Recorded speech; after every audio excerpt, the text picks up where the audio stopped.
ಪ್ರಾರ್ಥನೆಯನ್ನ ನಮ್ಮ ದೇವರು ಕೇಳುವಾತನಾಗಿದ್ದಾನೆ. ప్రార్థనను మన దేవుడు వినేటువంటి దేవుడై ఉన్నాడు. ನಾನು ఆరాధిಸುವಂತ దేవుడు. చెప్పండి, నేను ఆరాధించే దేవుడు. ನಾನು ఆరాధిಸುವ దేవుడు. నేను ఆరాధించే దేవుడు. అతను ప్రార్థನೆಯನ್ನ ಕೇಳುವಾತನಾಗಿದ್ದಾನೆ. ఆయన ప్రార్థనను వినే దేవుడై ఉంటున్నాడు. ఆమేన్.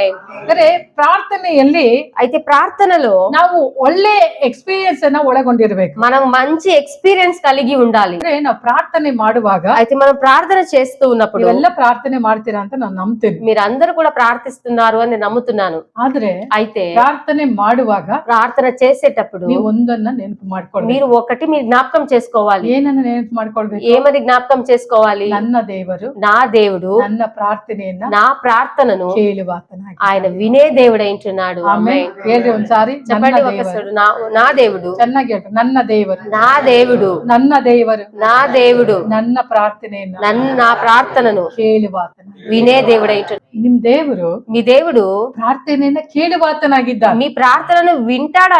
ಆತನು ಕೇಳುವಾತನಾಗಿ ఆయన వినే దేవుడై ఉంటున్నాడు. ಅದು ಮಾತ್ರವಲ್ಲದೆ అది మాత్రమే కాక ವಾಕ್ಯ ಹೇಳುತ್ತೆ, వాక్యం సెలవిస్తుంది, ಮನುಷ್ಯರೆಲ್ಲರೂ ನಿನ್ನ ಬಳಿಗೆ ಬರುವರು, మనుషులంతా నరులంతా నీ యొద్దకు వచ్చేదరు. ಪ್ರಾರ್ಥನೆಯನ್ನು ಕೇಳ್ತಾನಂತೆ. అయితే ప్రార్థనను ప్రభు వింటాడు. ಯಾರ ಪ್ರಾರ್ಥನೆಯನ್ನು ಕೇಳ್ತಾನೆ? ఎవరి ప్రార్థన ఆలకిస్తాడు? ವಿಶ್ವಾಸಿಗಳ ಪ್ರಾರ್ಥನೆನ, విశ్వాసుల ప్రార్థననా?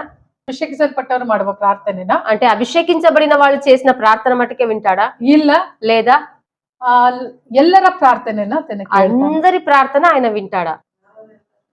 ಎಲ್ಲರ ಪ್ರಾರ್ಥನೆಯನ್ನು ಕೇಳ್ತಾನೆ. అందరి ప్రార్థన ఆయన వింటాడు. ಹಾಗಾದ್ರೆ అయితే ನಮ್ಮ ದೇವರನ್ನ ನೋಡಿ, మన దేవుని చూసి ಯಾರು ಕೂಗಿದ್ರು ఎవరు మొరపెట్టినా కూడా ಪ್ರಾರ್ಥನೆಯನ್ನ, వారి యొక్క ప్రార్థనను ಕೇಳುವಾತನಾಗಿದ್ದಾನೆ. ఆయన వినే దేవుడై ఉంటున్నాడు. ಆಮೆನ್. ఆమేన్. ಒಳಗಿರುವಂತ ನೀನು ಪ್ರಾರ್ಥನೆ ಮಾಡಿದ್ರು, లోపల ఉండబడిన నువ్వు ప్రార్థించిన ನಿನ್ನ ಪ್ರಾರ್ಥನೆಯನ್ನು ಆತನು ಕೇಳ್ತಾನೆ. నీ ప్రార్థనను ఆయన ఆలకిస్తాడు. ಹೊರಗೆ ಇರುವ బయట ఉండబడిన ಜನರು ಪ್ರಾರ್ಥನೆ ಮಾಡಿದ್ರು, జనులు ప్రార్థించినా కూడా ಅವರು ಪ್ರಾರ್ಥನೆಯನ್ನ ಸಹ ಆತನು వారి ಕೇಳುವಾತನಾಗಿದ್ದಾನೆ. ప్రార్థనను కూడా ఆయన ఆలకించే దేవుడై ఉంటున్నాడు. హల్లెలూయా. హల్లెలూయా. ನಾವೆಲ್ಲರೂ ಯಾರು? మనమందరం ఎవరము? ದೇವರ ಸೃಷ್ಟಿಯಾಗಿದ್ದೇವೆ, దేవుని సృష్టి అంటున్నాము ಅಲ್ವಾ? ನಿಜ ತಾನೆ?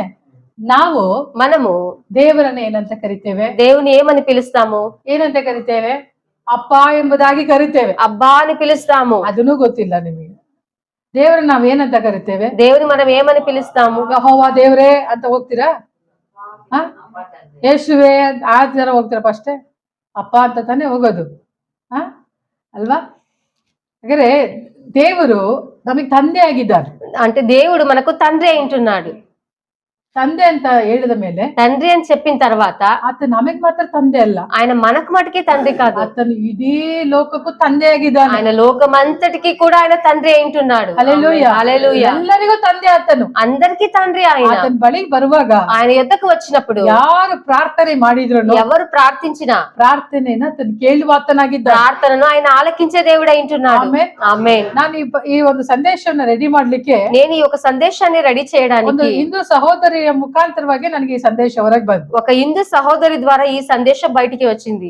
ಅವರು వాళ్ళు ವಾರ ಮಾಡುವಾಗ వారములు చేసేటప్పుడు ಅವ್ರು ಹೇಳಿದ್ರಂತೆ, వాళ్ళు అన్నారంట, ಯೇಸುವೆ యేసయ్య, ನನ್ನ ಪ್ರಾರ್ಥನೆ ನೀನ್ ಕೇಳ್ತೀಯ ಅಂತ ನಾನು ನಂಬ್ತೀನಿ. నా ప్రార్థనను నువ్వు వింటున్నావు అని నేను నమ్ముతున్నాను. ಅವ್ರು ಹೋಗಿ ಅಲ್ಲಿ ಕುಳಿತುಕೊಂಡು ಪ್ರಾರ್ಥನೆ ಮಾಡಿದ್ರು. వాళ్ళు అక్కడికి వెళ్లి కూర్చొని ప్రార్థించారు. ನಾನು ಹೋದಾಗ ಅವ್ರು ಹೇಳ್ತಿದ್ದಾರೆ, నేను వెళ్ళినప్పుడు వాళ్ళు అంటున్నారు, శైలక, ನಾನು ಇವತ್ತು ಏಸಪ್ಪಗೆ ಪ್ರಾರ್ಥನೆ ಮಾಡಿದ್ದೀನಿ. ఏసప్పకు నేను ఈ రోజు ప్రార్థించాను. ನಾನು ಇವತ್ತು ಬೆಳಗ್ಗೆನೆ ಬೇಗ ಎದ್ದು ఈ రోజు ఉదయాన్నే లేచి 4:30ಗೆ 4:30కు ನಾನು ಎಲ್ಲವನ್ನ ರೆಡಿ ಮಾಡಿ నేను అన్నిటిని రెడీ చేసి ಹೋಗಿ మొదటిగా వెళ్ళి ಏಸಪ್ಪಗೆ ಹೇಳ್ದೆ, ఏసయ్యకు చెప్పాను, ನೀನೇ ನಮ್ಮ ಅಪ್ಪ, నువ్వే నా తండ్రి, ನೀನೇ ನಮ್ಮ ಅಪ್ಪ, నువ్వే నా తండ్రి, ಪ್ರಾರ್ಥನೆ ನೀನ್ ಕೇಳ್ತೀಯ, నా ప్రార్థన నువ్వు వింటావు, ನಂಬಿದ್ದೇನೆ, నేను నమ్మినానయ్యా, ನನಗೆಲ್ಲ ನೀನು ಮಾಡ್ತೀಯ, నాకన్నీ నువ్వు చేస్తావు అని. ವಿಜ್ಞಾಪನೆಗಳು ಬೇರೆ ಬೇರೆ ಇದೆ, వారి విజ్ఞాపనలు వేరు ఉన్నాయి. ಅದೇ ಅವ್ರು ಹೇಳ್ತಾ ಇದ್ದಾರೆ. అయితే వాళ్ళు అంటున్నారు, ನನಗೆ ಗೊತ್ತು, నాకు తెలుసు ಏಸಪ್ಪ ಹತ್ರ ಆನ್ಸರ್ ಇದೆ ಅಂತ, ఏసప్ప దగ్గర జవాబు ఉంది అని. ಅದಕ್ಕೆ ಇವತ್ತು ಬೆಳಗ್ಗೆ ತೀರ್ಮಾನ ಮಾಡ್ಕೊಂಡು ಎದ್ದಿದ್ದೇನೆ. అందుకే ఈ రోజు తీర్మానం చేసుకుని లేచి ఉన్నాను. ಎಲ್ಲರ ಪ್ರಾರ್ಥನೆಯನ್ನ ಆತನು ಕೇಳ್ತಾನೆ.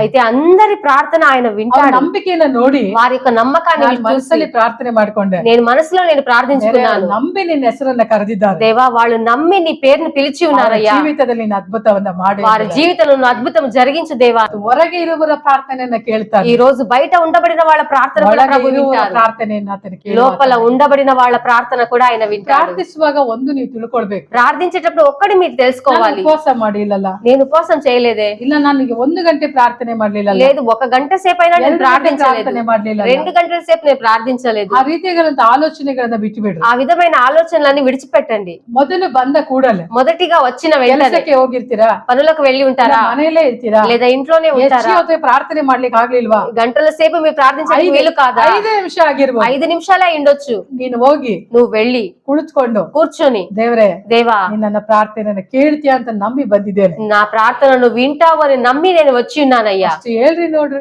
అంత మీరు చెప్పి చూడండి, ಅಷ್ಟು ಹೇಳಿದ್ರೆ ಸಾಕು. అంత చెప్తే చాలు. ನೀನೇನು ಉದ್ದ ಪ್ರಾರ್ಥನೆ ಮಾಡ್ಬೇಕು ಅಂತ ಏನಿಲ್ಲ. నువ్వేనా పొడుగైన ప్రార్థన చేయాలని లేదు. ಹಲ್ಲೆಲೂಯಾ. హల్లెలూయా. ನಮ್ಮ ಐಡಿಯಾ ಹೇಗಿರುತ್ತೆ ಅಂತಂದ್ರೆ, మన ఒక ఆలోచన ఏ విధంగా ఉంటుందంటే ಯಾವಾಗ್ಲೂ ಒಂದು ಲಿಸ್ಟ್ ಹಾಕೊಂಡ್ ಬಿಟ್ಟಿರ್ತೇವೆ. ఎప్పుడు మనం ఒక లిస్ట్ వేసుకొని ಪ್ರಾರ್ಥನೆ ఉంటాము. ಅಂದ್ರೆ ಹಿಂಗೇ ಮಾಡ್ಬೇಕು ಎಂಬುದು. ప్రార్థన అంటే ఈ విధంగానే చేయాలి అని. ನಮಗೆ ಆಗಲ್ಲ, ನಮಗೆ ಪ್ರಾರ್ಥನೆಯನ್ನ ಕಲಿಸಿ ಕೊಟ್ಟಿದ್ದಾರೆ. మాకు దేవుడు అప్పుడే మనకు ప్రార్థన నేర్పించి, ದೇವರಲ್ಲ, ಮನುಷ್ಯರು ನಮಗೆ ಪ್ರಾರ್ಥನೆಯನ್ನ ಕಲಿಸ್ಕೊಟ್ಟಿರೋದು. మనుషులు అప్పుడే మనకు ప్రార్థన నేర్పించి ఉన్నారు. ಪ್ರಾರ್ಥನೆಯನ್ನ ಕಲಿಸ್ಕೊಡ್ತಾರೆ. ప్రార్థనను నేర్పిస్తారు. ಯಾವ ತರ ಕಲಿಸ್ಕೊಟ್ರು ಆರಂಭದಲ್ಲಿ? ఏ విధంగా నేర్పించారు ಆರಂಭದಲ್ಲಿ ನನಗೆ ಕಲಿಸ್ಕೊಟ್ಟ ಪ್ರಾರ್ಥನೆ. ప్రారంభంలో నాకు నేర్పించిన ప్రార్థన. ಸೇವೆಗೆ ಬಂದಾಗ ನನಗೆ ಪ್ರಾರ್ಥನೆ ಮಾಡ್ಲಿಕ್ಕೆ ಬರ್ತಿರ್ಲಿಲ್ಲ. సేవకు అని మొదటిగా వచ్చినప్పుడు మాకు ప్రార్థన అనేది రాదు. ಅಂತ ಸಮಯದಲ್ಲಿ అలాంటి సమయంలో ಪ್ರಾರ್ಥನೆ ಮಾಡುವುದನ್ನ ಹೇಳ್ಕೊಟ್ರು. ప్రార్థన చేసేదాన్ని చెప్పించారు. 1 ಗಂಟೆ ನೀನ್ ಪ್ರಾರ್ಥನೆ ಮಾಡೋದಾದ್ರೆ, 1 గంట సేపు నువ్వు ప్రార్థించేదైతే ಈಸಿಯಾಗಿ ನಿನಗೆ ಒಂದು ಮೆಥಡ್ ಅನ್ನ ನಾನು ಹೇಳ್ಕೊಡ್ತೇನೆ. ఈజీ అయిన ఒక మెథడ్ నేను చెప్పిస్తాను అని. 1 ಗಂಟೆಯಲ್ಲಿ 1 గంటలో 20 ನಿಮಿಷ 20 నిమిషాలు ಬೈಬಲ್ ರೀಡಿಂಗ್, బైబిల్ రీడింగ్ చెయ్యి.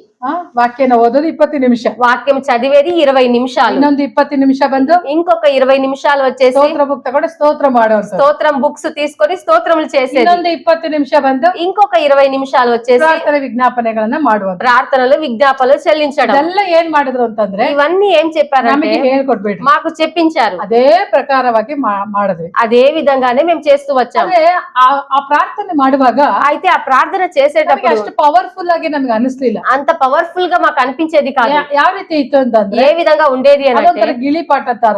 అదొక చిలక పాఠం వలె ఉండేది. ಗಿಳಿ ಯಾವ ತರ ಹೇಳ್ಕೊಟ್ರೆ ಹೇಳ್ತಾನೆ ಇರುತ್ತೆ, చిలక ఏ విధంగా చెప్పిస్తే చెప్తూ ఉంటుందో ಆ ತರನೇ ಇರ್ತಿತ್ತು. ఆ విధంగానే ఉంటూ ಆದ್ರೆ ఉండేది. ಆ ಪ್ರಾರ್ಥನೆಗೆ ಅಷ್ಟು ಬಲ ಇರ್ತಿರ್ಲಿಲ್ಲ. అయితే ఆ ప్రార్థనకు అంత బలం అనేది కూడా ఉండేది కాదు. ದಿನದಿಂದ ದಿನಕ್ಕೆ, రోజు నుండి రోజుకు ಯಾವಾಗ ఎప్పుడు ಅದೆಲ್ಲ ಬಿಟ್ಟು వాటన్నిటిని ದೇವರ విడిచిపెట్టి ಸಮ್ಮುಖದಲ್ಲಿ ಬಂದು దేవుని సముఖంలో వచ్చి ಸ್ತುತಿಯನ್ನ ಮಾಡ್ಲಿಕ್ಕೆ ಆರಂಭಿಸಿದ್ವು, స్తుతి చెల్లించడానికి మేము ప్రారంభించాము. ಸಮಯ ಹೋಗುವಂತದ್ದೇ ನಮಗೆ ಗೊತ್ತಿರೋದಿಲ್ಲ. సమయం వెళ్లేదే మాకు తెలియకపోయింది. ಹಲ್ಲೆಲೂಯಾ. హల్లెలూయా. ಯಾವತ್ತಿಗೂ ಒಂದು ತಿಳ್ಕೊಳ್ರಿ, ఎప్పటికీ మీరు ఒకటి తెలుసుకోండి, ನಾವು ದೇವರ ಹತ್ರ ಹೋಗುವಾಗ మనం దేవుడి దగ్గరికి వెళ్ళినప్పుడు ನಾನು ಬಂದು ಇವತ್ತು ಏನಂತಂದ್ರೆ ಒಂದು ಒಂದು ತೀರ್ಮಾನ ನಾವು ಮಾಡ್ಕೊಳ್ತೇವೆ. ఒక తీర్మానం మనం తీసుకుంటాము. ಏನಾದ್ರೂ ಆಗ್ಲಿ ಅಪ್ಪ, ఏమైనా సరే ಸೆಕೆಂಡ್ ಸಾಟರ್ಡೆ ರಜಾ ಇದೆ, సెకండ్ సాటర్డే రజా ఉన్నది, ಕೂತ್ಕೊಂಡ್ಬಿಟ್ಟು ఈ రోజు కూర్చొని ಉಪವಾಸ ಇದ್ದು ఉపవాసం ఉండి 3 ಗಂಟೆ ಪ್ರಾರ್ಥನೆ ಮಾಡ್ಬಿಡೋಣ. ఒక 3 గంటల సేపు ప్రార్థించేద్దాం. ಆ ರೀತಿಗೆ ಆಲೋಚಿಸ್ತೇವೆ. ఆ విధంగా మనం ಆ ఆలోచిస్తాం. ರೀತಿಗೆ ಆಲೋಚನೆ ಮಾಡುವಾಗ అయితే ఆ విధంగా ఆలోచించినప్పుడు ನೀವು ಪ್ರಾರ್ಥನೆ ಮಾಡ್ಲಿಕ್ಕೆ ಆಗುತ್ತಾ? మీరు ప్రార్థించడానికి అవుతుందా? ನಿಮ್ಮಿಂದ ಮಾಡ್ಲಿಕ್ಕೆ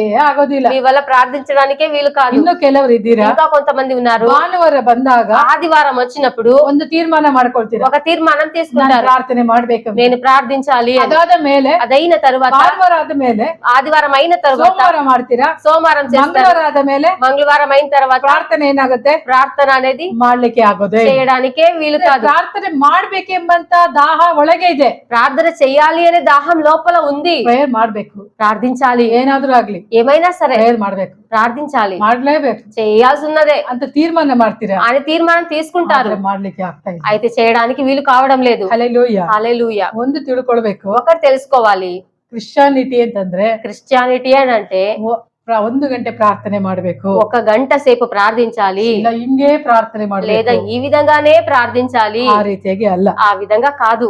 ನೀವು మీరు ನಿಮ್ಮ ತಂದೆಯ ಬಳಿಯಲ್ಲಿ మీ తండ్రి దగ్గర ಮಾತನಾಡ್ಲಿಕ್ಕಾಗಿ ಹೋಗ್ತಾ ಇದ್ದೀರಿ. మాట్లాడడానికని వెళ్తున్నారు. ಹಲ್ಲೆಲೂಯಾ. హల్లెలూయా. ಈ ವಾರದಲ್ಲಿ ఈ వారంలో ಎಷ್ಟು ಜನರೊಟ್ಟಿಗೆ ನೀವು ಮಾತಾಡಿದ್ದೀರಿ? ఎంత మందితో మీరు మాట్లాడి ఉంటారు? ಮಾತಾಡಿದ್ದೀರಾ ಇಲ್ವಾ? మాట్లాడి ఉన్నారా లేదా? ಮಾತಾಡಿಲ್ವಾ? ಏನೆಲ್ಲ ಮಾತಾಡಿದ್ದೀರಾ? ఏమన్నీ మాట్లాడి ఉంటారు. ಆದ್ರೆ అయితే ಪ್ರಾರ್ಥನೆ ಅನ್ನುವಂಥದ್ದು ಏನಂತಂದ್ರೆ, ప్రార్థన అనేది ఏమంటే ತಂದೆಯ ಬಳಿಯಲ್ಲಿ ಮಾತನಾಡುವಂಥದ್ದು. తండ్రి దగ్గర మాట్లాడేది. ಅರ್ಥ ಆಗ್ತಾ ಇದೆಯಾ? ಪ್ರಾರ್ಥನೆ ಅಂದ್ರೆ ಏನು? ప్రార్థన అంటే ఏమి? ಅಪ್ಪ ಹತ್ರ తండ్రి దగ్గర ಮಾತಾಡುವಂಥದ್ದು. మాట్లాడడం. మాట్లాడలిಕ್ಕೆ ಬೇಸರ ನಿಮ್ಗೆ? మాట్లాడడానికి మీకు విసుగొస్తుందా? ಬೇಜಾರಾಗುತ್ತಾ? మీకు బేజారు కలుగుతుందా? ಹೊರಗಡೆ ಎಷ್ಟೊತ್ತು ಬೇಕಾದ್ರೂ ನಾವು ಮಾತಾಡ್ತೀವಿ. బయట ఎంతసేపైనా మనం మాట్లాడుతూ ఉండిపోతాం. ಎಷ್ಟೊತ್ತು ಮಾತಾಡ್ತೀವಿ ನಾವು ಹೊರಗಡೆ? ఎంతసేపు మాట్లాడుతూ ಒಬ್ಬರ ఉండిపోతాం. ಹತ್ರ ಮಾತಾಡ್ತೀರಿ, ಎಷ್ಟೊತ್ತು ಮಾತಾಡ್ತೀವಿ? ఒకరి దగ్గర మాట్లాడుతూ ఉంటే ఎంతసేపు మాట్లాడతాం. ಎಷ್ಟೊತ್ತು ಮಾತಾಡ್ತೀವಿ? ఎంతసేపు మాట్లాడతాం. ಟೈಮ್ ಹೋಗೋದೇ ಗೊತ್ತಾಗಲ್ಲ టైం పోవడమే తెలియదు మనకు. ಅಲ್ವಾ? ಅಷ್ಟು ಇಂಟ್ರೆಸ್ಟ್ ಆಗಿ ಮಾತಾಡ್ತೀವಿ. అంత ఇంట్రెస్ట్ గా మాట్లాడుతూ ఉంటాం. ಹಾಗಾದ್ರೆ ಪ್ರಾರ್ಥನೆ ಎನ್ನುವಂಥದ್ದು అయితే ప్రార్థన అనేది కూడా ತಂದೆ ಬಳಿಯಲ್ಲಿ తండ్రి దగ్గర ನೀವು మాట్లాಡುವಂತದ್ದಾಗಿದೆ. మీరు మాట్లాడేది అయ్యుంటున్నది. ಹಲ್ಲೆಲೂಯಾ. హల్లెలూయా. ಯಾರ ಹತ್ರ ಮಾತನಾಡ್ತಿದ್ದೀರಾ? ఎవరి దగ్గర మాట్లాడుతున్నారు? మీరు ಸಾಮಾನ್ಯವಾದ ಮನುಷ್ಯನ ಹತ್ರ సామాన్యమైన మనుషుని దగ్గర మాట్లాడుతున్నారా? కాదు. ಆದ್ರೆ ಈ ಭೂಮಿಯನ್ನು ಸೃಷ್ಟಿ ಮಾಡಿದಂತ ఈ భూమినే సృష్టించిన ಸೃಷ್ಟಿಕರ್ತನೊಟ್ಟಿಗೆ ಮಾತನಾಡ್ತಾ ಇದ್ದೀರಿ. సృష్టికర్తతో మీరు మాట్లాడుతూ ఉన్నారు. ನಿಮ್ಗೋಸ್ಕರವಾಗಿ ಏನಾದ್ರೂ ಮಾಡ್ಲಿಕ್ಕೆ మీ కొరకు ఏదైనా చేయగలిగిన ಶಕ್ತನಾದಂತ శక్తి కలిగిన ದೇವರ ಬಳಿಯಲ್ಲಿ ನೀವು ಮಾತನಾಡ್ತಾ ಇದ್ದೀರಿ. దేవుని దగ్గర మీరు మాట్లాడుతున్నారు. ಹಲ್ಲೆಲೂಯಾ. హల్లెలూయా. ಆತನ ಹತ್ರ ಮಾತನಾಡ್ಲಿಕ್ಕೆ ఆయన దగ్గర మాట్లాడడానికి ಒಂದು ದೊಡ್ಡ ಪಟ್ಟಿ ಯಾಕೆ? నీకు గొప్ప పట్టిక ఎందుకు? ಈಗ ನಾನು ದಾನಮ್ಮನನ್ನ ಮೀಟ್ ಮಾಡ್ಲಿಕ್ಕೆ ಹೋಗ್ತೀನಿ. ఇప్పుడు నేను దానమ్మని మీట్ చేయడానికని వెళ్తాను. ದಾನಮ್ಮನ ಮೀಟ್ ಮಾಡ್ಲಿಕ್ಕೆ ಹೋಗ್ತಿದ್ದೀನಿ. దానమ్మని మీట్ చేయడానికి ಅವಳಿಗೆ వెళ్తున్నాను. ಈ ತರ ಎಲ್ಲ ಕೇಳ್ಬೇಕು. ఆమెను ఈ విధంగా అంతా అడగాలి. ಇವತ್ತು ಏನ್ ಅಡಿಗೆ ಮಾಡಿದ್ರೆ ಕೇಳ್ಬೇಕು. ఏమి వంట చేసావని అడగాలి. ಮತ್ತೆ ಎಷ್ಟು ಏನ ಟಾರ್ಗೆಟ್ ಮಾಡಿದ್ಯಾ ಅಂತ ಕೇಳಿ. ఎంత టార్గెట్ చేసావు అని అడగాలి. ಈ ವಾರದ ಅನುಭವ ఏ విధంగా ఉన్నది ఈ వారం అనుభవం? ಅದೆಲ್ಲ ನಾನು ಬರ್ಕೊಂಡು ಹೋಗ್ತೀನಾ? అవన్నీ రాసుకొని నేను వెళ్తానా? ಬರ್ಕೊಂಡು ಹೋಗ್ತೀವಾ? ಹೋಗಲ್ಲ ಆ ರೀತಿ. మనం వెళ్ళం ఆ విధంగా. ಯಾಕೆ? ఎందుకు? ಗೊತ್ತು ನಿಮಗೆ. మీకు తెలుసు ಮಾತಾಡೋದೆಲ್ಲ ಎಲ್ಲಿದೆ? మాట్లాడదంతా ఎక్కడున్నది? ಎಲ್ಲಿದೆ ಮಾತಾಡೋದೆಲ್ಲ? ಎಲ್ಲಿದೆ ಹೇಳ್ರಿ? ಎಲ್ಲಿದೆ? ಮೈಂಡ್ ಅಲ್ಲಿ ಇದೆ. ನಿಮ್ ಮೈಂಡ್ ಅಲ್ಲಿ మైండ్ లో ఉన్నది మాట్లాడేదంతా కూడా. ಹಲ್ಲೆಲೂಯಾ. హల్లెలూయా. ಎಲ್ಲ ಆಲ್ರೆಡಿ ನಿಮ್ ಮೈಂಡ್ ಅಲ್ಲಿ ಬಂದ್ಬಿಟ್ಟಿದೆ. అన్ని ఆల్రెడీ మీ మైండ్ లోకి వచ్చేసాయి. ಏನ್ ಮಾತಾಡ್ಬೇಕು, ఏం మాట్లాడాలి, ಯಾವ ತರ ಮಾತಾಡ್ಬೇಕು, ఏ విధంగా మాట్లాడాలి, ಎಲ್ಲ ಐಡಿಯಾ ನಿಮಗಿದೆ ತಾನೆ? అన్ని ఐడియా మీకు ఉంది కదా. ಐಡಿಯಾ ಇಲ್ದಲೆ ನೀವಿಲ್ಲ. ఐడియా లేకుండా మీరు లేరు. ಅದೇ ತರನೇ అదే విధంగా ದೇವರ ಹತ್ರ ಪ್ರಾರ್ಥನೆ ಮಾಡುವಾಗ್ಲೂ దేవుని దగ్గర ప్రార్థించేటప్పుడు కూడా ನೀವು మీరు ಹಾಗೆ ಹೋಗ್ರಿ. అదే విధంగా మీరు ಇದ್ದ వెళ్ళండి. ಹಾಗೆ ಹೋಗ್ರಿ. ఏ విధంగా ఉన్నారో ఆ విధంగా ಪರಿಸ್ಥಿತಿಯಲ್ಲೇ ಹೋಗ್ರಿ. ఉండబడిన పరిస్థితిలోనే మీరు వెళ్ళండి. ನೀವು ಹೋಗಿ ಮಾತಾಡ್ರಿ. మీరు వెళ్ళి మాట్లాడండి. ಏನಂತ ಮಾತಾಡ್ಬೇಕು ಅಂತೀರಾ? ఏమని మాట్లాడాలి అని అడుగుతారా? ಎಲ್ಲಿದ್ದಾರೆ ಬಿಡು ದೇವ್ರು. ఎక్కడున్నాడు దేవుడు? ಪ್ರೇಯರ್ ಮಾಡ್ತಾನೆ ಇದೀವಿ. మేము ప్రార్థిస్తూనే ఉన్నాము. ಪ್ರೇಯರ್ ಮಾಡ್ತಿದೀವಿ. ఇంతగా ప్రార్థిస్తున్నాము. ಮಾಡ್ತಾ ಇದ್ದಾರೆ. ఎక్కడయ్యా మాకు జాబ్ దొరుకుతుంది ಅದ ನಮ್ಮ ಹತ್ರ ಹೇಳ್ತಿರಲ್ಲ, అని మా దగ్గర అడుగుతారు కదా. ಅದನ್ನ ದೇವ್ರ ಹತ್ರ ಹೇಳ್ರಿ. దాన్నే దేవుని దగ్గర అడగండి. ಹಲ್ಲೆಲೂಯಾ. హల్లెలూయా. ಅದನ್ನ ದೇವ್ರ ಹತ್ರ ಹೇಳ್ಬೇಕು. దాన్నే దేవుని దగ్గర అడగండి. ಏನೇಸಪ್ಪ, ఏమేసయ్యా ನಾ ಪ್ರಾರ್ಥನೆ ಮಾಡ್ತಿದ್ದೀನಲ್ಲ, నేను ప్రార్థిస్తూ ఉన్నాను కదా, ಎಲ್ಲಿದೆ ಆನ್ಸರ್? ఎక్కడుంది జవాబు? ಯಾಕೆ ಕೊಡಲ್ವ ಆನ್ಸರ್? ఎందుకు జవాబు ఇయ్యవా నువ్వు? ಪ್ರಾರ್ಥನೆ ಮಾಡ್ತಾನೆ ಇದೀನಲ್ಲ, ప్రార్థన చేస్తూనే ఉన్నాను కదా, ಉತ್ತರ ಕೊಡಲ್ವಾ? జవాబు ఇవ్వవా? ಸರಿ ಬಿಡು, సరేలే, ನಾನು ಪ್ರಾರ್ಥನೆಯನ್ನು ಬಿಟ್ಬಿಡ್ತೀನಿ. నేను ప్రార్థనను విడిచిపెడతాను. ನಿನ್ನಿಷ್ಟ. నీ ఇష్టము. ಅದನ್ನ ದೇವ್ರ ಹತ್ರ ಮಾತಾಡ್ರಿ. దాన్నే దేవుని దగ్గర మాట్లాడు. ಹಲ್ಲೆಲೂಯಾ. హల్లెలూయా.